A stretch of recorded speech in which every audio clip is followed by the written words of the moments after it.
जय श्री राम जी। दक्षिण संभाग हिमाचल प्रदेश, भाग शिमला, अंचल चौपाल, संच चंबी। मैं आचार्य पद पर लगभग 3 वर्ष तक कार्य कर चुकी हूँ। वर्तमान में मुझे संच प्रमुख का दायित्व दिया गया है। संच प्रमुख संच चंबी, ऐसे दायित्व का मैं निर्वहन कर रही हूँ।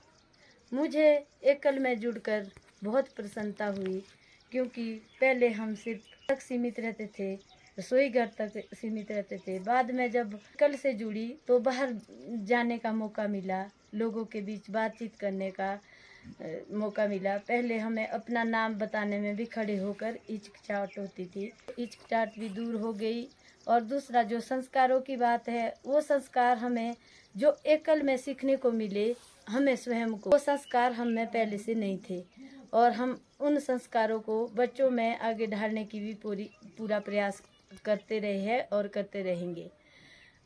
और इसके साथ साथ हम प्राकृतिक खेती, जहर मुक्त खेती भी कर रहे हैं, जिसके लिए हमें वानिकी विश्वविद्यालय नौनी से भी पुरस्कृत किया गया है। जैसे कि हमारे जो पुराने अनाज के बीज लुप्त हो रहे हैं, जिनको हमने लगभग अपने भोजन में से भुला ही दिया है, इसी कारण प्रत्येक व्यक्ति बीमारियों से ग्रसित हो रहा है। आधा दवाइयों का काम ये जो पुराने अनाज थे वो हमारे भोजन में करते थे, तो हम पौष्टिक भोजन ना करने के कारण बीमारियों से ग्रसित हो रहे हैं।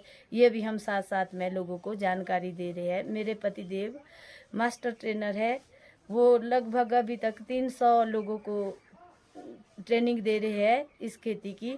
तो ये कार्य तो थोड़ा हमारे लिए चुनौतीपूर्ण रहा है। इसमें काफ़ी मुश्किलें भी आई है, क्योंकि लोग जहर मुक्त खेती की तरफ इतना भाग चुके हैं, इतने अभ्यस्त हो गए कि अब तो कीड़े भी नहीं मरते छोटे मोटे जहर से।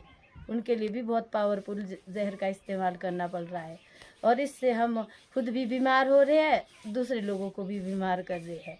इसके साथ साथ हम जैसे गांव में जानकारी देते हैं, जैसे कि लोहे की कढ़ाई में भोजन बनाएं, उससे बच्चों और महिलाओं में आयरन की कमी भी पूरी हो जाती है। जैविक पिट के बारे में जानकारी दे सकते हैं कि जैसे कि हम खादों का प्रयोग ना करके हम अपना गौ माताएं जो सड़कों में घूम रही है, उनको पाल के उनके गोबर में इतनी अधिक